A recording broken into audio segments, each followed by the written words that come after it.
Nabiy alayhissalatu vassalam siyamu yawmi arafa yukaffiru as-sanatal madiyata wal baqiya dedilar.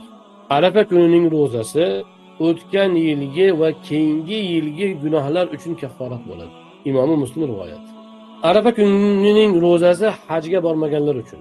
Hojilar ro'za tutmasligi afzal. Chunki Arafa kunining o'zi mashaqqati bor, boshqa u yerda o'ziga yarasha zikrlari bor va hokazo. Shuning uchun hojilar ro'za tutmagani afzal.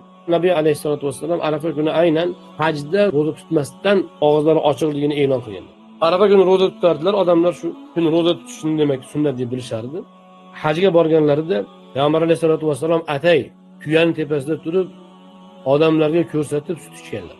Ya'ni o'zlari ro'za tutmaganlarini va bu kunda ro'za tutmasdan boshqa ibodatlarga mashg'ul bo'lish hojilar uchun afzalroq ekanini ko'rsatmoqchi bo'ladi.